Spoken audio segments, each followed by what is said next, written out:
Bien, buenas tardes. Empezamos la clase, aunque todavía no hay ningún alumno. En primer lugar, bueno, quería pedirles disculpas por la suspensión repentina de la clase de ayer, pero bueno, fue un imprevisto total y no había más remedio que suspenderla. Y también pido disculpas por la hora de hoy, que tampoco es la más recomendable, pero bueno, con las limitaciones que tenemos, las clases tienen que empezar a una hora en punto y además tiene que haber una hora de descanso entre una y otra. Pues claro, al cambiar mi día, entre comillas, mi día, pues ya he tenido que conciliarlo con otra clase ya prevista y entonces, bueno, pues la única hora posible era a las 4 de la tarde, lo cual seguramente será inconstitucional porque no es bueno dar una clase a esta hora. Pero si duro es para el profesor, estoy seguro de que aún más duro es para los alumnos que tienen que escucharlo. Bueno, hoy tenemos una sesión doble y haremos como siempre, dedicaremos pues los primeros 45 minutos, 50 o por ahí, a lo que es la sesión del día y después la última, pues 40 minutos, 35, 30, depende también de lo que haya que exponer, pues lo dedicaremos a la presentación de la actividad número 3. También tengo que pedirles disculpas porque tenía que haber subido ya las calificaciones de la actividad número 2, pero he corregido un grupo y no quiero subirlas hasta que no estén corregidas todas las de todos los estudiantes. Con lo cual, pues como muy tarde, el sábado o el domingo estarán subidas. Eh, yo no me gusta, como a todo el mundo, no me gusta trabajar los fines de semana, pero sí reconozco que, bueno, el fin de semana siempre hay algún momento del fin de semana que podemos aprovechar y que nos sirve para ponernos al día, pues, de todas esas cosas que durante la semana la rutina diaria va haciendo que se nos queden atrás. Bueno, terminado el apartado de disculpas y cuitas varias, vamos a empezar con nuestra sesión de hoy. Hoy empezamos a ver un tema que posiblemente pues, ustedes analicen en otras asignaturas de este máster, que es la inversión financiera en mercados de valores. Vamos a verlo, lógicamente, desde el punto de vista exclusivamente jurídico y para ello, pues vamos a seguir el siguiente esquema. Vamos a ver algunos elementos fundamentales, elementos esenciales de la inversión financiera. Vamos a ver los mercados de valores distinguiendo lo que son los mercados primarios y los mercados secundarios. Y finalmente terminaremos con la distinción clásica entre productos de renta fija y productos de renta variable como elementos o como productos de inversión. Veremos que son dos tipos de activos completamente diferentes, eh, tanto en su rentabilidad como también en su concepción original. Bueno, esa es la moraleja a extraer de la sesión de hoy, ¿no? El mercado de valores, pues, es un sitio donde invertir y tiene, pues, dos tipos esenciales, dos tipos principales de activos en los que invertir, que son renta fija y renta variable, en donde pueden reconducirse, pues, todos los distintos elementos que se pueden adquirir en los mercados. Para iniciar eh, para iniciar la aproximación a lo que es el mercado y la inversión financiera, tenemos que partir de los cuatro elementos típicos de la inversión financiera, que son pues, la existencia de una persona, de un inversor, la existencia de un capital, de un activo financiero líquido como es el dinero, la existencia de un producto en el que vamos a invertir. Podría ser, podría ser si no se tratara de una inversión financiera, pues podría ser un inmueble, podría ser cualquier otro elemento, pero es un activo financiero. Se lo he representado aquí por unas acciones. Y por último tendremos una aspiración, un deseo de obtener pues una rentabilidad por parte del inversor. Eh, Resumiéndolo o volviéndolo a analizar, en estas cuatro imágenes tenéis los cuatro elementos de la inversión financiera. Alguien que tiene dinero, que quiere invertir en un activo financiero y con la finalidad de obtener una rentabilidad. Bueno, si esos son los elementos iniciales, los elementos básicos, hay que tener en cuenta que estamos en un escenario esencialmente variable. Es un escenario en el que el valor del activo financiero en el que se invierte, va a variar, va a modificarse, pues podríamos decir de un día a otro, pero incluso podríamos decir que el valor del activo varía pues de un minuto a otro. Bueno, hemos tenido, en los últimos tiempos tenemos muchos vaivenes en las bolsas de valores, sobre todo en las norteamericanas, en las de Tokio, pero en realidad en todas las bolsas, en todos los mercados de valores del mundo. El hecho de que comparezca el señor Trump y diga algo, pues hace que el valor del activo varíe prácticamente de un segundo a otro, en función de qué medidas nuevas anuncie o qué medidas nuevas tome. Dentro de estas variables, bueno, pues hay determinados conceptos que hay que tener en cuenta. El primero es el de rentabilidad. Rentabilidad quiere decir, bueno, el fruto que vamos a obtener. En derecho, los frutos son son aquellos activos que nacen de otros activos. Y hay distintos tipos de frutos. Están los frutos naturales, están los frutos civiles que se llaman, que son los frutos jurídicos. Bueno, pues dentro de esos frutos jurídicos, básicamente, esa rentabilidad coincide con esos frutos. Esos frutos, además, pueden ser explícitos o pueden ser implícitos.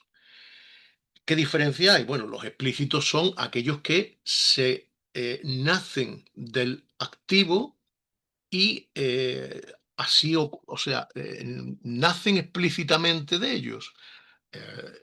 Probablemente es más fácil entenderlo con el ejemplo que con la definición. Los dividendos o los intereses. ¿Qué son los dividendos? Bueno, los dividendos son los frutos de las acciones o de las participaciones sociales. Bueno, estas no pueden cotizar en mercados financieros, pero cuando una sociedad tiene beneficios y acuerda el reparto de dividendos, esos dividendos son los rendimientos explícitos de la participación en el capital de esa sociedad que tenga cada socio. Esos son los explícitos dividendos. ¿Qué ocurre con los activos de renta fija?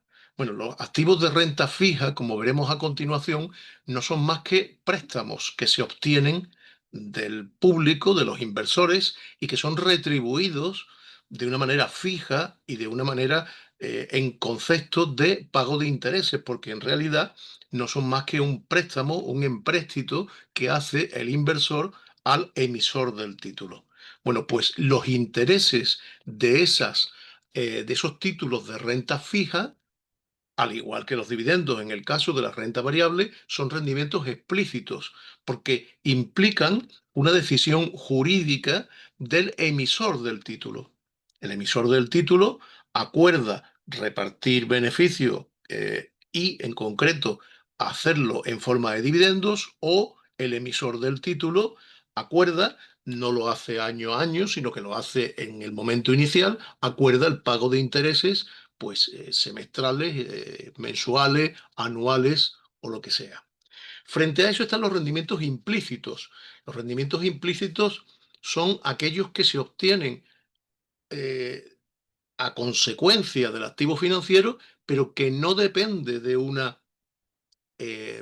decisión voluntaria del emisor del título, sino que se provocan de manera implícita, de manera consustancial a la transmisión del título. Si yo compro un título en 5 y lo vendo cuando su valor es de 7, pues tengo un rendimiento implícito de 2. Si yo lo compro en 5, pero cuando lo transmito el valor que tiene es de 4, pues tengo un rendimiento implícito negativo de -1. ¿Vale? ¿De qué depende la rentabilidad? Pues la rentabilidad depende básicamente del riesgo. ¿Cuál es el riesgo? Bueno, en el caso de los rendimientos explícitos consistentes en dividendos, también depende de la propia actividad económica del emisor del título. Pero sobre todo depende del riesgo porque cuanto más alto sean esos rendimientos, suelen ir ligados a activos con mayor volatilidad, más arriesgado. Eso se ve sobre todo en los rendimientos explícitos consistentes en intereses, es decir, en la transmisión, perdón, en los activos de renta fija y también en los rendimientos implícitos. Si compro unas acciones de una sociedad que toma decisiones arriesgadas, que actúa en actividades de riesgo, que, por ejemplo, imaginen que invertimos en una aseguradora que se especializa en seguros de daños en zonas donde hay catástrofes naturales. Bueno, pues evidentemente es un altísimo riesgo y cuanto más riesgo sea, cuanto más alto sea el riesgo, la rentabilidad será mayor. ¿A qué tipo de riesgos nos enfrentamos? Pues, o mejor dicho, primero, ¿qué es el riesgo? El riesgo es la incertidumbre, incertidumbre que dimana de los cambios que pueden ocurrir entre el momento en el que adquirimos un activo y en el momento en el que lo transmitimos. ¿Cuáles son esos riesgos? Pues el primer riesgo es el riesgo de liquidez. El riesgo de liquidez es el que se da o que el que tiene en cuenta que la entidad emisora del activo carezca de recursos para pagar las obligaciones.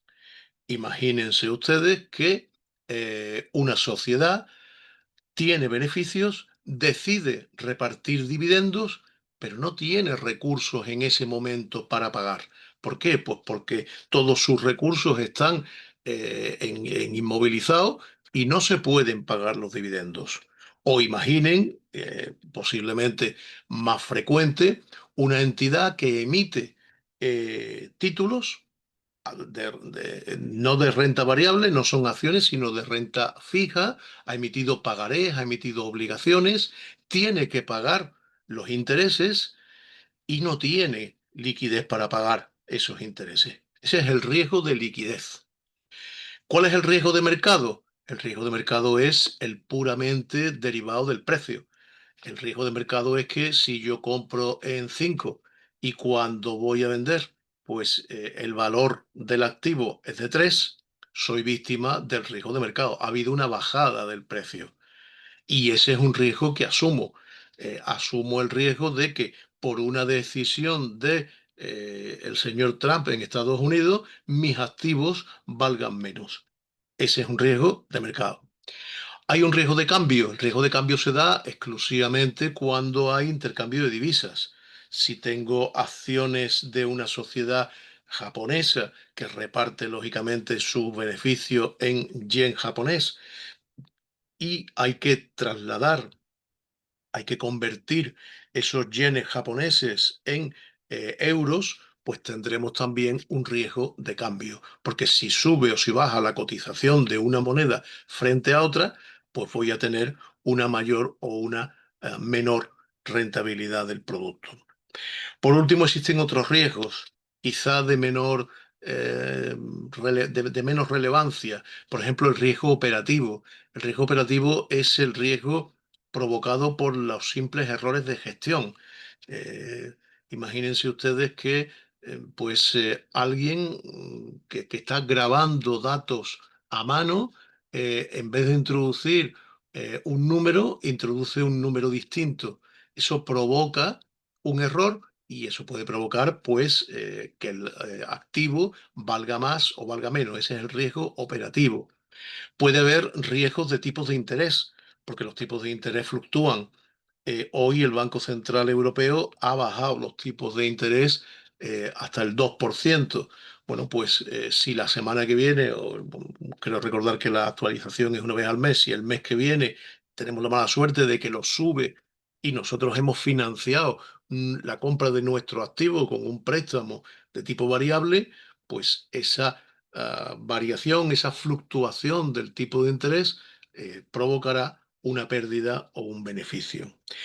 Hay riesgos de concentración que se dan cuando, en vez de invertir en muchos activos, lo hacemos en solo uno o unos pocos. Eh, Todos hemos escuchado esa frase de que no hay que poner todos los huevos en la misma cesta, porque literalmente si se nos cae la cesta, pues se rompen todos los huevos que van en la cesta. Si tenemos tres cestas distintas y ponemos los distintos huevos en distintas cestas, pues se nos puede caer uno, pero es muy difícil que se nos caigan las tres.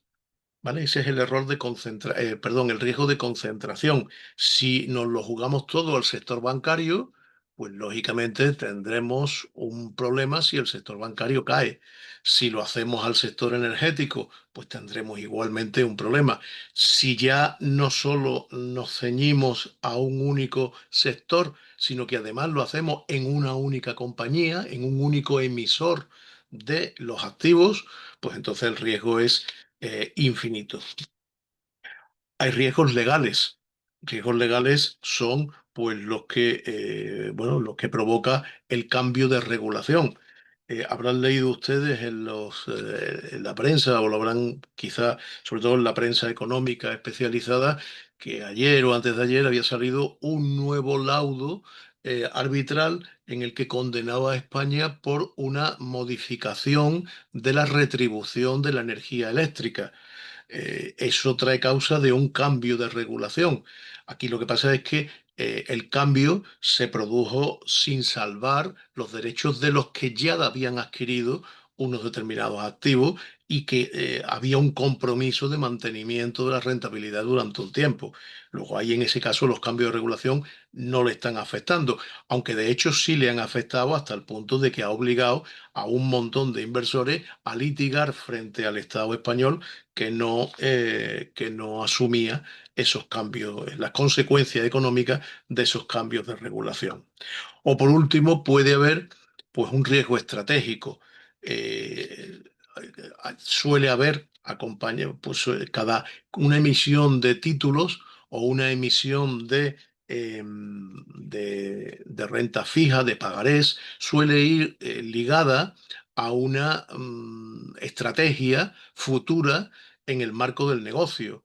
Si esa estrategia se muestra equivocada, y esa estrategia al final no consigue el objetivo que se buscaba, pues nos podemos encontrar con riesgos, perdón, no con riesgos, sino con pérdidas provocadas por ese riesgo estratégico. Un tercer elemento que hay que valorar a la hora de elegir la inversión que vamos a hacer, hemos dicho la rentabilidad, hemos dicho los riesgos que presenta el activo, otro importante es la temporalidad. ¿A cuánto tiempo es nuestra inversión? Nuestra inversión es eh, para allá, es decir, queremos eh, tener la tranquilidad de que en cualquier momento podemos acabar con nuestra inversión, pues en tal caso tenemos que adquirir algún tipo de activo que nos lo permita. Eh, lo que sí es cierto es que las inversiones tienen que ser con un horizonte temporal a medio plazo. No hay O sea, el pelotazo en los mercados de valores cada vez se da menos. Yo creo que no existe. Nunca he sido yo fan de los mercados de valores, pero lo que está claro es que hay que tener un horizonte temporal determinado. Pero dentro de eso podemos elegir entre adquirir activos cuya duración es indefinida, es decir, si compramos acciones de una sociedad, las acciones son para siempre, salvo que la sociedad decida amortizarlas, si es que es posible. No es algo simple. O podemos hacerlo a un tiempo determinado. Si compramos letras del tesoro, pues ya sabemos que son a 18 meses. Si compramos cédulas hipotecarias, pues tienen la duración que se establezca en las mismas. O si compramos bonos u obligaciones del Estado, también tendremos una, una duración temporal determinada. Esa temporalidad también va a influir en el valor del activo, porque si es una inversión a largo plazo, pues puede sufrir muchas oscilaciones. El valor puede sufrir muchas oscilaciones, mientras que si es a poco tiempo, a corto plazo, como por ejemplo la letra del tesoro, pues ahí hay muy poca variabilidad. Por último, y no menos importante, tenemos el concepto de liquidez. El concepto de liquidez es la posibilidad de transmitir, de desembarazarnos de nuestro activo de una manera rápida.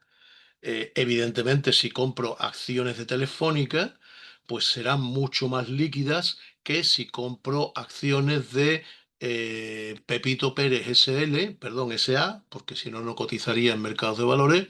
Pepito Pérez SA, que es una sociedad con un objeto social muy determinado, en un ámbito territorial determinado y que explota una familia muy concreta de un pueblo de tal sitio. Pues evidentemente la posibilidad de que alguien me compre unas acciones de Pepito Pérez S.A. son muy reducidas frente a la posibilidad de vender, de transmitir las acciones de Telefónica. Todos estos elementos, la rentabilidad, el riesgo, la temporalidad y la liquidez, son las variables que influyen en el valor del activo. ¿Qué es el mercado primario y qué es el mercado secundario? Bueno, pues aquí hacemos una pequeña introducción. Necesitamos dinero. Soy un empresario y necesito dinero. ¿Qué hago? ¿Qué se me ocurre? Pues aparte de pedirle dinero al banco, que con eso evidentemente tengo unas limitaciones importantes, puedo acudir a una financiación propia o a una financiación ajena.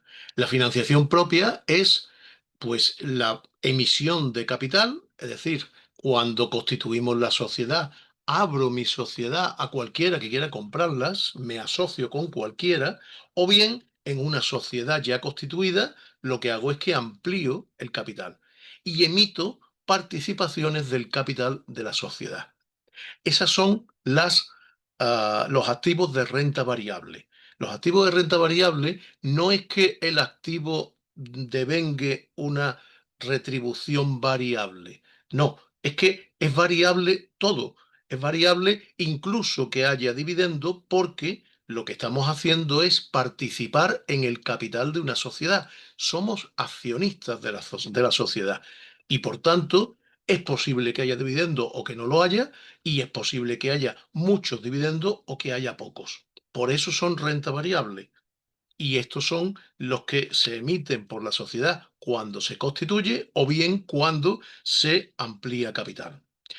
¿Qué es la financiación ajena? Pues la financiación ajena es que tengo que acometer una inversión, no tengo dinero y pido dinero prestado. ¿Y cómo pido ese dinero prestado? Pues o bien me voy al banco y con los condicionantes que tienen los bancos me dan el préstamo, o bien emito títulos de deuda. Es decir, lo que hago es que necesito 1 millón de euros, divido el 1 millón de euros entre títulos, entre participaciones de 500 euros cada uno, por ejemplo. Eso es la renta fija. Fíjense que la renta fija y la renta variable no se diferencian solo por la retribución fija o variable, sino por la naturaleza jurídica. La renta variable, en la renta variable es que soy parte del capital, soy dueño de un trocito de la empresa y por tanto vinculo la retribución de mi participación al éxito o al fracaso de esa empresa, de esa sociedad. Si la sociedad genera beneficios y decide repartirlos en forma de dividendos, pues tendré dividendos. Si no, no los tendré. En cambio, en la renta fija, lo que tengo no es un trocito del capital de la sociedad, sino que lo que tengo es un simple préstamo que le he hecho a esa sociedad y que se ha documentado en un título. Es decir, si compro letras del Tesoro, no es que yo sea dueño de un trocito del Estado español, no, no, soy dueño simplemente de un trocito de préstamo que yo le he hecho al Estado. ¿Vale? Fíjense la diferencia, por tanto, porque muchas veces eh, nos llama a error esa terminología, renta variable, renta fija. Si tengo una renta fija, siempre es porque siempre me pagan lo mismo. No, es posible un título de deuda que tenga renta variable. ¿Por qué? Pues porque la retribución no sea el 3%, sino que sea el Euribor más 2 puntos, por ejemplo, y en ese caso la renta fija tiene una retribución variable. Bueno, ¿dónde se emiten estos títulos y dónde se negocian? Pues ahí llegamos a los mercados de valores, que ya hemos visto en temas anteriores, pues cómo están regulados, cómo están fiscalizados por la Comisión Nacional del Mercado de Valores. Hemos visto también cómo se tienen que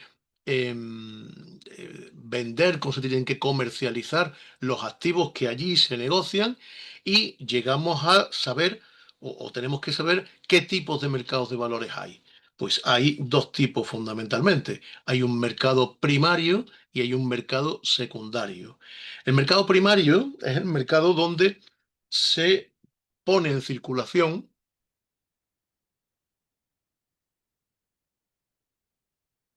por el propio emisor del título los títulos. ¿Vale? Telefónica hace una ampliación de capital o emite unos pagarés a 5 años y los pone a la venta en el mercado primario. Es la emisión inicial o la oferta colectiva y pública. Y el mercado secundario, en cambio, es un mercado en el que ya el emisor del título no interviene, no aparece, Telefónica ya no vuelve, una vez que ha vendido, que ha comercializado las acciones de su ampliación de capital, ya no vuelve a percibir más nada de esas acciones, sino que el mercado secundario se convierte en instrumento de liquidez para que quienes tienen títulos de Telefónica puedan acudir a ese mercado y transmitirlo. Con lo cual, eso le da liquidez y eso permite la negociación entre compradores y vendedores y por tanto es un mercado bueno para el emisor, pero en el que el emisor no adquiere ningún tipo de beneficio, ni ningún tipo de comisión, ni ningún tipo de absolutamente nada. Con un poco más de detalle, lo que vemos en el mercado primario son ofertas públicas de suscripción o ofertas públicas de venta. Supuesto número uno, pues Telefónica va a ampliar capital y entonces lo comunica al mercado y dice, voy a ampliar mi capital en 500 millones de euros y para ello voy a emitir pues tantas acciones de tantos euros de valor nominal cada uno. ¿Quién quiere comprarlo? Y ahí estamos en la oferta pública de suscripción. ¿Cómo funciona esto en la práctica? Bueno, pues quizá alguno de ustedes lo sepa mejor que yo.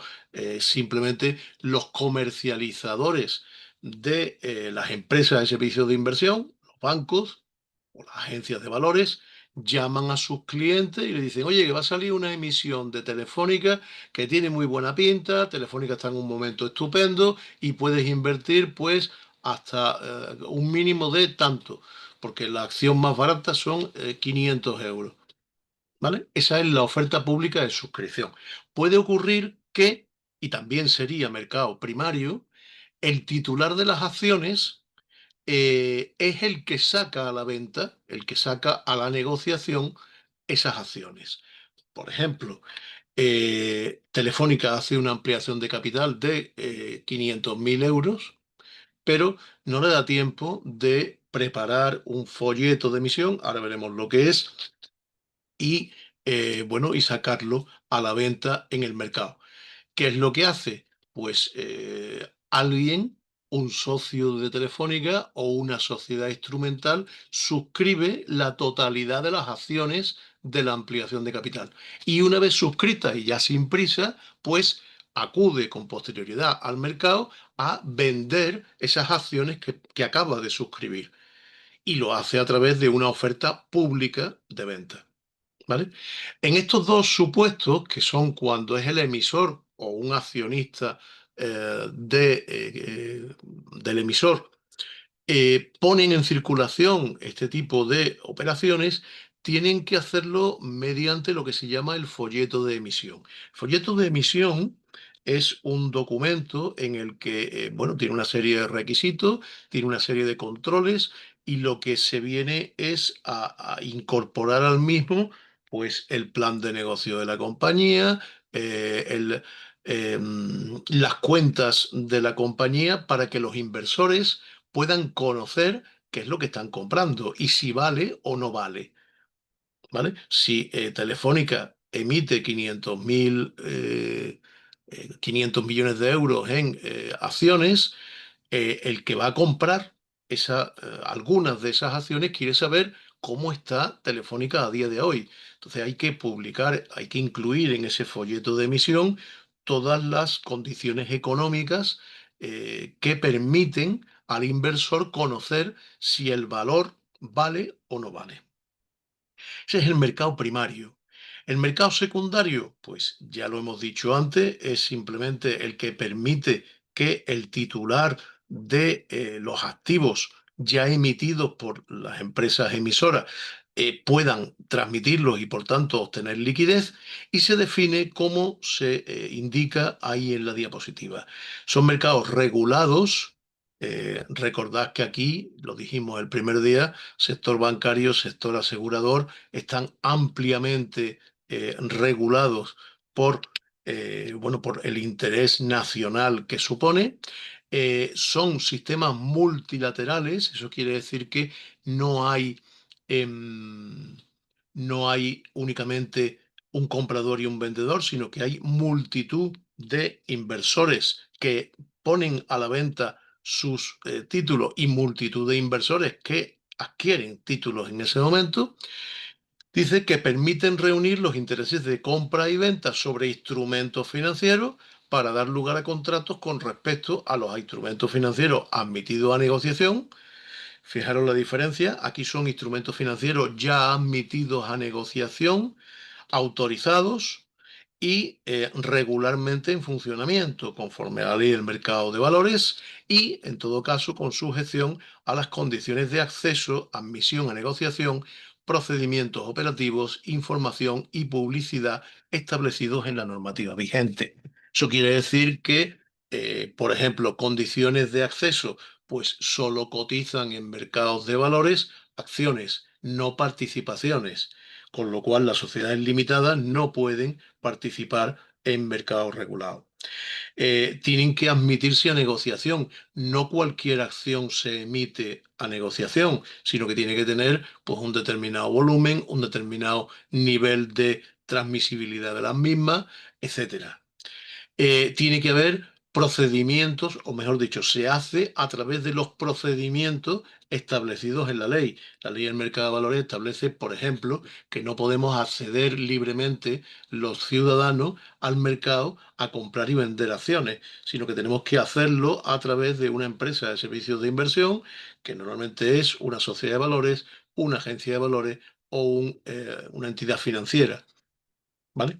Que hay que hacerlo en las condiciones de información establecidas. Es decir, cuando yo vendo mis acciones de Telefónica, tengo que hacerlo conforme al procedimiento y dando la información correspondiente. Evidentemente, si yo tengo 100 acciones de Telefónica, pues no soy nadie, eso no afecta al mercado y no tengo que dar información ninguna. Pero si yo soy titular de un 3% del capital total de Telefónica, pues tengo que informar a la Comisión Nacional del Mercado de Valores porque puedo provocar, pues, puede tener repercusiones en la gestión de la compañía y, por tanto, en su rentabilidad. Y, por último, publicidad. Habrá que dar publicidad mayor o menor en función de bueno, lo que establezca la normativa en función del tipo de activo que se transmita. ¿Cuáles son los distintos mercados regulados que tenemos en nuestro país? Pues tenemos los de renta variable, los de renta fija y los derivados. Derivados los veremos también la semana que viene o la otra, y son un tipo específico. La renta variable, ¿dónde se puede emitir y dónde se puede negociar la renta variable, las acciones de las compañías? Pues a través del mercado electrónico en las bolsas de Madrid, Barcelona, Valencia y Bilbao. El mercado de renta fija, pues el mercado de renta fija está el de bolsas y mercados españoles, renta fija, y el mercado de deuda pública, que tiene como son características, como son emisores específicos, las entidades públicas, pues tienen un mercado específicamente para ellos. Por último, los derivados lo veremos la semana que viene. Un derivado es un tipo de activo cuya rentabilidad no depende de sí mismo, sino que depende del rendimiento de otro activo financiero al que está referenciado. Por ejemplo, los swaps, las opciones de compra, etcétera. Tenemos aquí un mercado de derivados muy activo con el ENFAO, que es el mercado de futuros del aceite de oliva. También tengo idea de que si me seguís desde Colombia, por ejemplo, si sois alumnos de Colombia, hay un mercado del café muy importante. ¿Por qué? Porque se están ya vendiendo las cosechas del año que viene. Aquí, ya digo, en España con el aceite de oliva y en otros sitios pues con el café o con cualquier otro producto. Esos son los derivados. Los derivados lo que hacen es que no estamos comprando una acción, sino que estamos adquiriendo el derecho a comprar una acción. Cuando compramos derivados sobre el aceite de oliva, lo que estamos haciendo es comprar o vender las opciones de compra o de venta sobre la futura cosecha del aceite de oliva. Bueno, y dentro de estos tipos de renta fija y variable, ¿qué es lo que tenemos? Pues dentro de la renta fija, ya lo hemos dicho antes, pero bueno, vamos a dar algo más de detalle, tenemos deuda pública y deuda privada, y en la deuda pública tenemos bonos y obligaciones a medio y largo plazo y letras del tesoro a cortísimo plazo. Las letras del tesoro son títulos a 18 meses y los bonos son a 3 y 5 años y las obligaciones pueden ser a 15, 20 y 30 años, si no recuerdo mal. La deuda privada, pues lo mismo. La deuda privada se contiene en pagarés de empresa o en bonos y obligaciones. Los pagarés de empresa son a corto plazo, a un año, a 18 meses también, pero sobre todo a un año. Y los bonos y obligaciones, pues lo mismo, a 3, 5, a 10 años las obligaciones. No suele haber obligaciones de empresa a muy largo plazo por una razón muy sencilla, porque en la deuda pública estamos seguros de que el Estado no va a desaparecer y que si desaparece será porque se integre en otro Estado o algo así, pero no es probable un cambio en el tiempo, con lo cual se pueden emitir títulos a muy largo plazo. En el caso de la deuda privada, quién nos garantiza que va a durar una sociedad 10 años, 15 años? Pues es muy difícil y por eso no suele haber obligaciones a muy largo plazo. Sobre este tema de los bonos y obligaciones, os voy a subir la nota de prensa del Consejo General del Poder Judicial que hace referencia a una sentencia del Tribunal Supremo de hace unos días en la que condenaba a los administradores de Nueva Rumasa, los hijos de Ruiz Mateo, pues, por distintos delitos. Lo voy a subir, entre otras cosas, porque una de las actuaciones que se sancionan como delito es la venta de pagarés de empresa, bueno, como forma de obtener dinero del público, dinero que no se destinaba a la empresa que emitía los títulos, sino que bueno, había un sistema de caja única. Según se dice la nota de prensa, la sentencia, según parece, tiene 672 páginas, que como ustedes comprenderán, hay que tener mucho interés para leérsela, y creo que ni a ustedes ni a mí nos llega hasta ese nivel. Lo que sí es irrelevante es, bueno, quizá ustedes no lo recuerden, pero yo esto en mis clases de Derecho Mercantil en la universidad presencial donde yo doy clases, me he pasado años llevándome un recorte de prensa en el que se emitían esos valores, esos pagarés de empresa por Nueva Rumasa. Y yo me preguntaba hace 10 años y le transmitía a mis alumnos que cómo acabaría aquello, si acabaría con una estafa, o porque además recuerdo que había una publicidad, voy a ver si la encuentro y se la subo también, porque era una publicidad en la que aparecía que la garantía de aquello era las barricas de vino o algo así. O sea, era algo totalmente,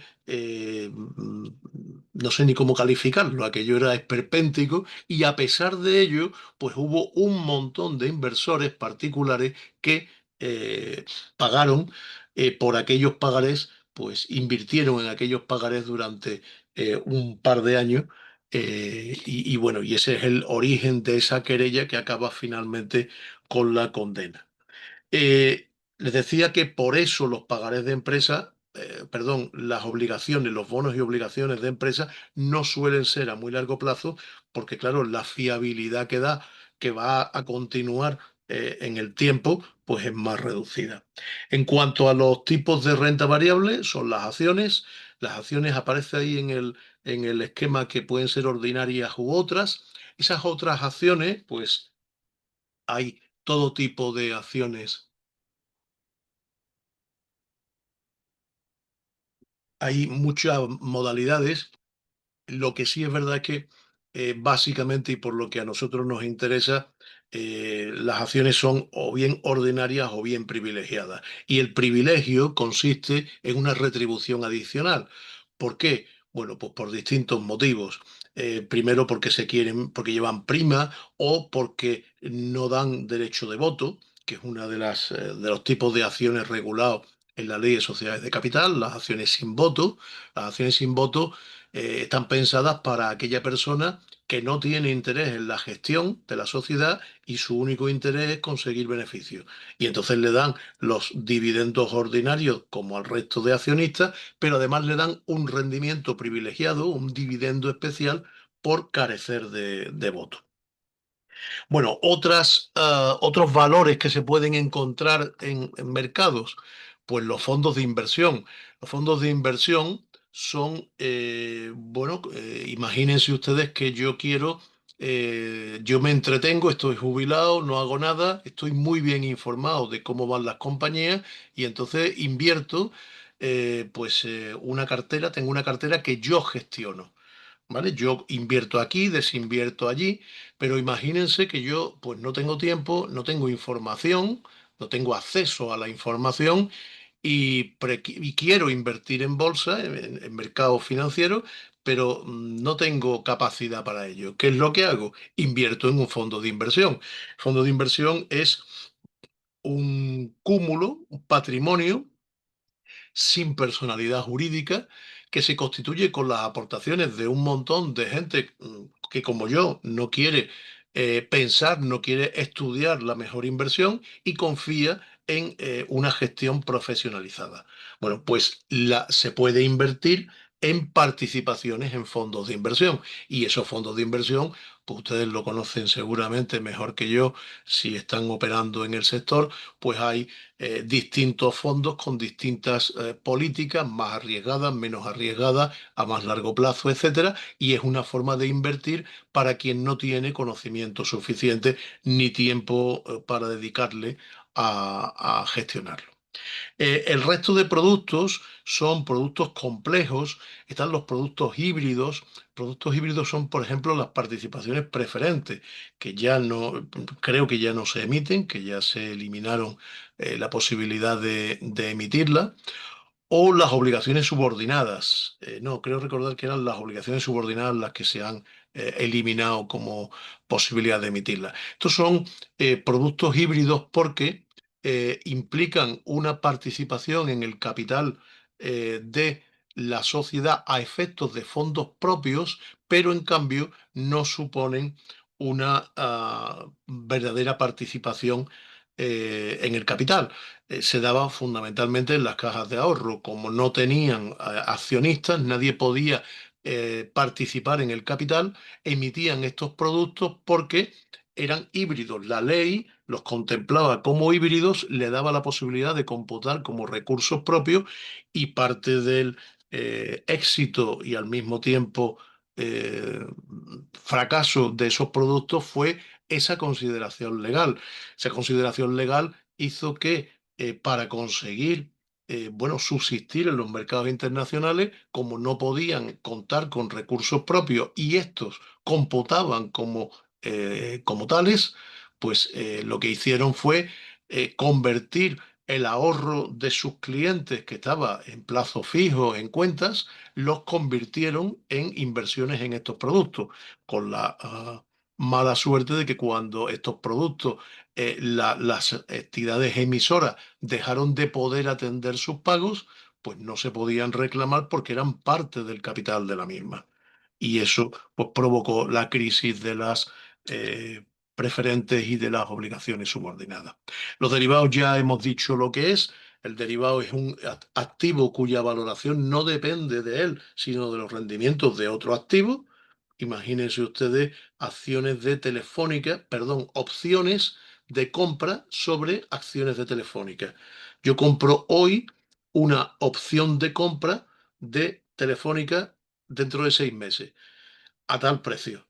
Eso significa que yo, dentro de 6 meses, ejercitaré mi opción de compra o no, dependiendo del valor que tenga la acción en ese momento. Si la acción está más barata que el precio al que yo tengo la opción, pues lógicamente no la ejercitaré porque me sale más cara.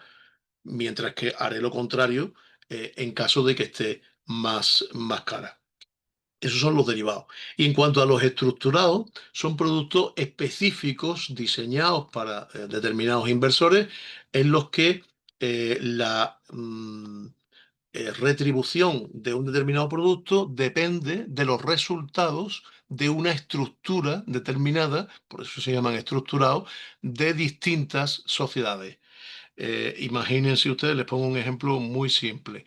Se le pagará a usted el 5% si las acciones de Telefónica, BBV y CaixaBank, que hoy están a X, tienen un incremento del 10%.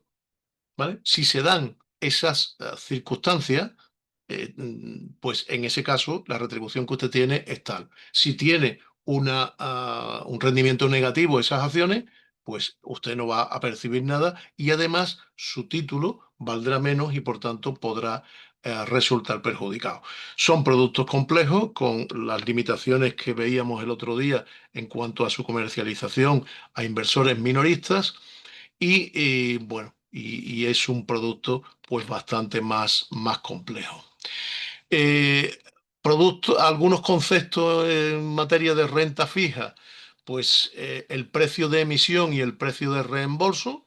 El precio de emisión es a cuánto se emite la acción, cuando se constituye la sociedad o cuando se amplía capital, y a cuánto se vende o a cuánto se paga en caso de amortización. Bueno, normalmente, tanto en un caso como en otro, se hace al nominal, aunque pueden llevar primas. ¿Qué es la prima?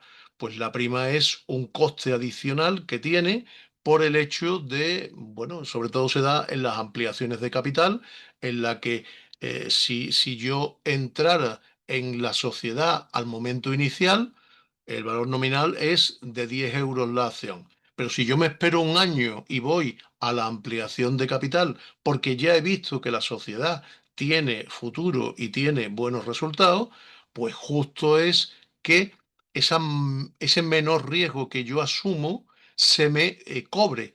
¿Cómo se me cobra? Con una prima de emisión. La prima de emisión es una cantidad adicional al valor nominal de la acción que tengo que pagar para poder adquirirla. En vez de prima puede ser un descuento, al revés.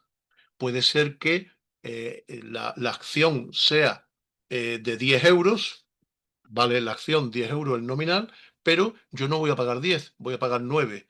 ¿Por qué? Bueno, por distintas circunstancias, porque me van a retribuir anticipadamente o por cuestiones diversas.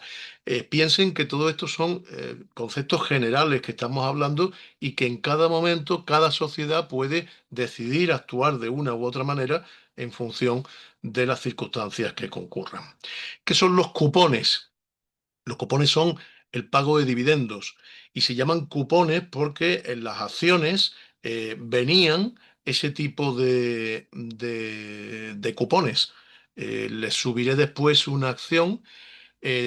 Acción estoy pensando en estas en papel, es decir,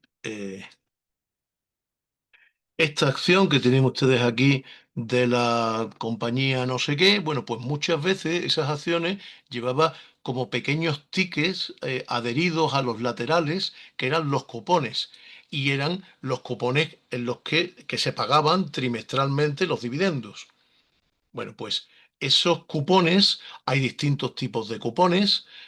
Puede haber el cupón corrido. El cupón corrido son aquellas cantidades que se han devengado pero no se han pagado. Imagínense ustedes que compran obligaciones del Estado. ¿Vale? Las obligaciones del Estado tienen el pago de intereses semestrales, el 1 de julio y el 1 de enero. Como estamos a 5 de junio, hay un cupón corrido. Es decir, se ha devengado ya los intereses correspondientes desde el 1 de enero hasta el 5 de junio, pero todavía no se han devengado, porque no se van a pagar hasta el 1 de julio. Ese es el sistema de cupón corrido. Y el cupón cero consiste en que no se pagan intereses hasta la amortización del título. Imagínense obligaciones del bonos del Estado a 2 años en los que no se paga absolutamente nada durante estos 2 años y se paga todos los dividendos o toda la retribución si estamos en renta fija hasta el final. Por lo que respecta al riesgo país y prima de riesgo, bueno, estos son conceptos que se pusieron de moda pues, en los momentos de crisis. El riesgo país es no todos los títulos de deuda pública emitidos por los distintos estados tienen la misma aceptación en el mercado. ¿Por qué? Bueno, pues porque la gente confía más en la economía alemana que en la economía checa, por decir algo, y no meternos nosotros. Ese es el riesgo país. La República Checa tiene un mayor riesgo de default, de no pagar los dividendos o las amortizaciones de su renta fija que tiene Alemania. Y esa diferencia, ese distinto riesgo que tiene una y otra, es lo que determina que el tipo de interés al que tengan que retribuir sus títulos de renta fija sea superior o inferior. Alemania vende sus títulos de renta fija con intereses negativos. Eso quiere decir que la gente paga por tener su dinero invertido en títulos de Alemania. En cambio, eh, digamos, la República Checa o Albania, pues hay que dar un 10, un 15% de interés para que alguien compre sus títulos de renta fija. Esa diferencia de retribución de uno y de otro es lo que se llama la prima de riesgo y es lo que determina pues que comprar deuda de un Estado sea mucho más caro, o mejor dicho, sea mucho más difícil en un caso y en otro, y haya que retribuir al inversor con una mayor pago o menor, dependiendo del estado ante el que nos encontremos. La deuda pública, ya lo dijimos antes, letra del Tesoro, bonos y obligaciones del Estado, pero también no debe olvidársenos la deuda pública municipal y autonómica. Las comunidades autónomas emiten su propia deuda pública e incluso los municipios también pueden emitirlo. Aunque bueno, con una serie de controles por parte de la comunidad, de la comunidad autónoma. Y bueno, y que determina, pues no sé si han oído ustedes que ahora mismo el municipio más endeudado de España creo que es Jaén. Ha emitido deuda pública y bueno, y tiene unos problemas muy importantes. Pero hay un pueblo por aquí cercano que se llama Burguillos, en el que su deuda pública, que alcanzaba, pues no sé si eran, no sé, no recuerdo la cifra, pero una auténtica barbaridad, porque es un pueblo muy pequeñito, con muy pocos habitantes. Lo había comprado un fondo buitre y bueno, estaban pues todos los ingresos municipales se los quedaba el fondo. Esos son los riesgos de la emisión de deuda pública municipal, que lógicamente pues debe tener unos controles. Si no tiene controles, pues eso puede ser un auténtico desastre. Ya bastante riesgo tenemos con la deuda pública del Estado y de las autonomías, como para también permitirla de los ayuntamientos. Por último, dentro de la deuda pública, perdón, la deuda privada, pues tenemos los pagares de empresas, los bonos y obligaciones que hemos dicho, las cédulas hipotecarias.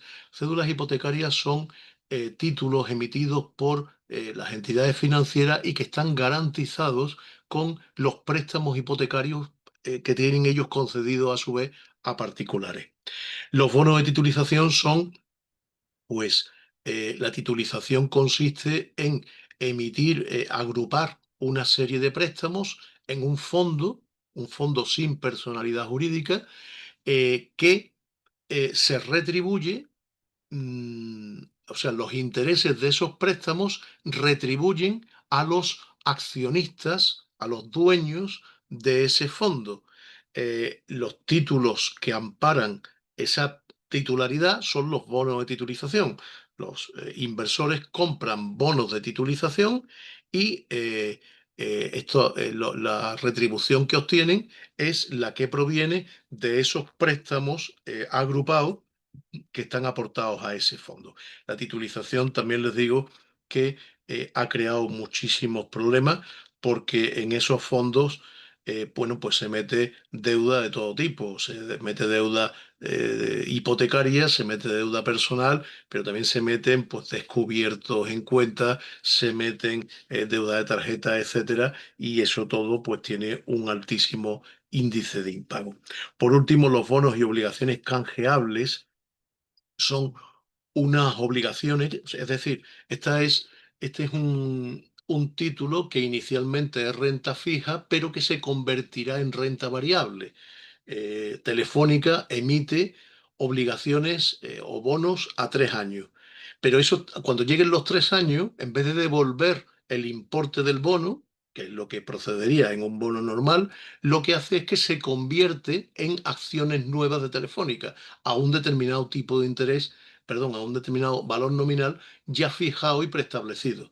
Con lo cual es un título que va a cambiar de naturaleza jurídica. Es un título de renta fija que se va a convertir en renta variable cuando pase el periodo de su duración.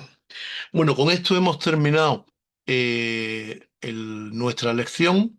No sé si tenéis alguna duda, los alumnos que estáis.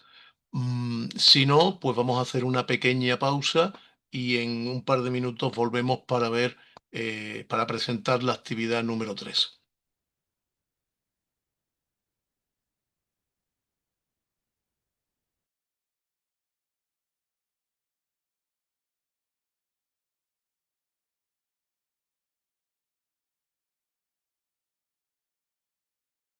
Bien, pues vamos a continuar la sesión con la presentación de la actividad número 3.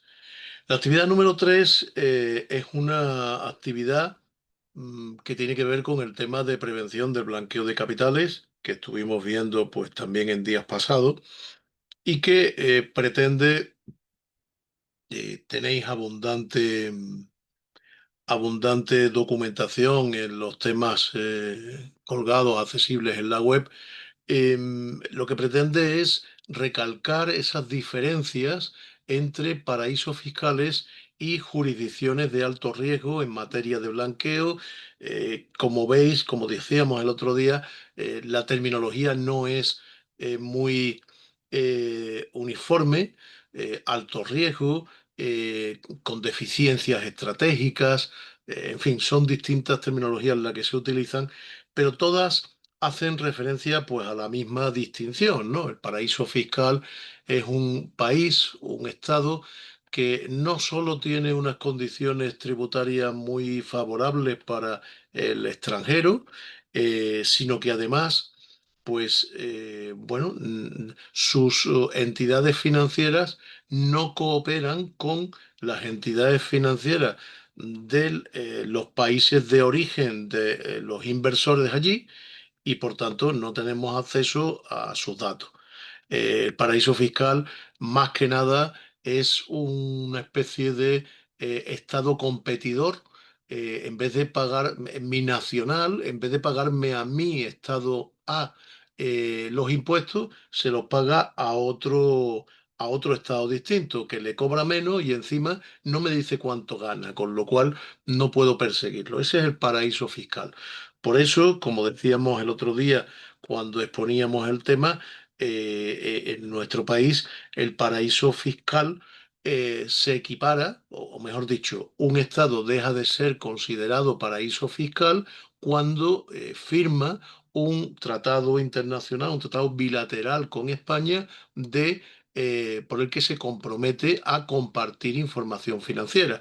En ese momento ya pierde el interés de nuestro país. Es decir, lo que nos interesa no es tanto que el ciudadano español pague allí menos impuestos, eso no me importa, sino que lo que me importa es que yo no me entere de cuánto está ganando. Porque si me entero de lo que está ganando, ya me las ingeniaré para conseguir que también pague aquí de una manera o de otra. Ese es el paraíso fiscal. En cambio, los países, los estados con deficiencias estratégicas de alto riesgo en materia de prevención del blanqueo, pues son otro tipo de estados, son aquellos cuyos sistemas financieros no controla en absoluto que el origen del dinero que accede al sistema bancario tenga un origen lícito, y bueno, y tampoco pone, no solo no pregunta de dónde viene el dinero, sino que además no pone trabas al ingreso en el sistema bancario de ese país de dinero procedente del delito, y además tampoco colabora, tampoco informa a los otros estados de ese tipo de actividades. Con lo cual, pues lógicamente también tiene un tratamiento especial. En la actividad lo que se pide, el objetivo, diferenciar unos y otros y, bueno, y analizar las distintas listas existentes, tanto a nivel global como a nivel europeo y nacional. En la documentación que está colgada en la web, tenéis acceso a esos listados, e incluso yo subí el otro día dentro de los archivos que voy subiendo. Yo subo siempre las presentaciones de cada sesión y después alguna cuestión que sea de interés. Subí el otro día pues un listado que era, pues estaba bastante actualizado, no sé si lo habrá más actualizado todavía, pero una búsqueda en Google o en cualquier navegador pues os permitirá ver si hay algún tipo de novedad, y ahí aparecen pues las distintas listas que consideran que un determinado estado figura como jurisdicción de alto riesgo en la Unión Europea, en España, en la OCDE, etcétera. Bueno, la actividad consiste, pues, confeccionar las listas y definir los conceptos. Ya digo que lo más importante es tomar eh, razón, es asimilar la importancia de la prevención del blanqueo, porque supone, bueno, ya lo decíamos también cuando exponía el tema, para luchar contra el delito, lo mejor es evitar que el resultado económico del delito se pueda disfrutar por el delincuente. Entonces, la única forma de impedir que ello ocurra es limitar el acceso de dinero ilícito al sistema financiero, que por definición solo tiene dinero lícito. ¿Vale? Aquí tenéis también, pues, las listas y los conceptos, los enlaces, las recomendaciones del GAFI, el Grupo de Acción Financiera. Yo recomiendo la página oficial del SEPLAC. No es SEPLAC, sino le falta una B. Servicio Económico, en la B no recuerdo de qué es, de la prevención del lavado de activos, creo que es, no recuerdo muy bien el nombre. Aquí está bien escrito, SEPLAC. La lista de paraísos fiscales también la tenéis aquí, la de la Unión Europea, y bueno, tenéis que explicar esas diferencias entre un grupo de estados y el otro, pues con un máximo de 2 páginas. Los listados, aparte, irán como anexos. ¿Vale? Bueno, yo creo que no plantea ninguna duda. La actividad es una actividad, ya digo, es importante porque este es un tema de gran relevancia. Es un tema que además desde el punto de vista financiero, bueno, pues tiene unas limitaciones, genera limitaciones en cuanto a la competencia enormes.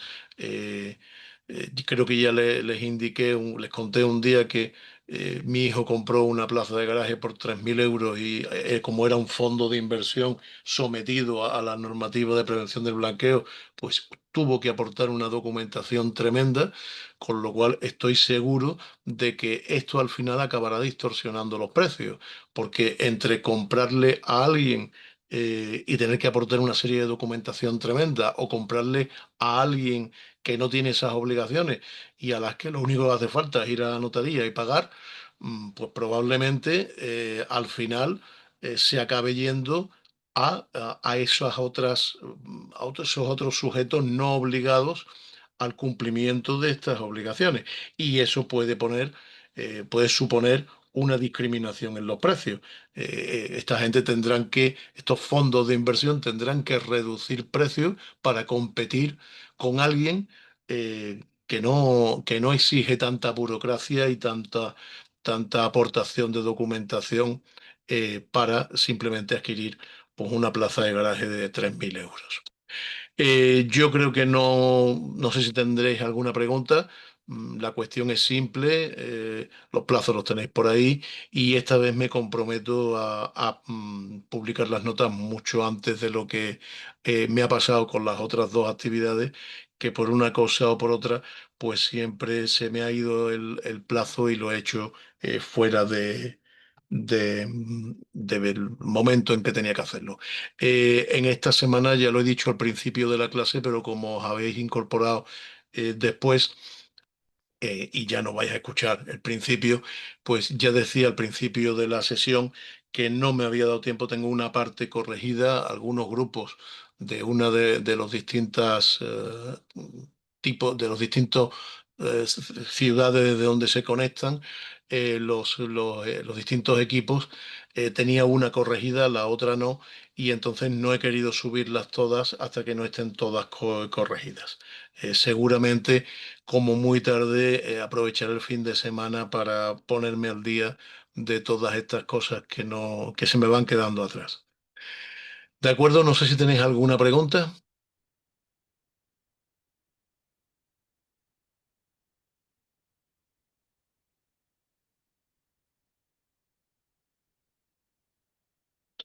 Bueno, pues no habiendo más preguntas, perfecto. Nos vemos la semana que viene. La semana que viene recuperamos nuestro horario, pero parcialmente, si no recuerdo mal, es festivo el miércoles en Logroño, que es donde está la sede de la UNIR, y entonces la hemos pasado al martes 10 de junio. Ya después recuperaremos, sí, correctamente nuestro horario de miércoles, pero el horario sí será el habitual a las 6 de la tarde. Bueno, que tengáis buena semana, buen fin de semana y nos vemos la semana que viene. Gracias.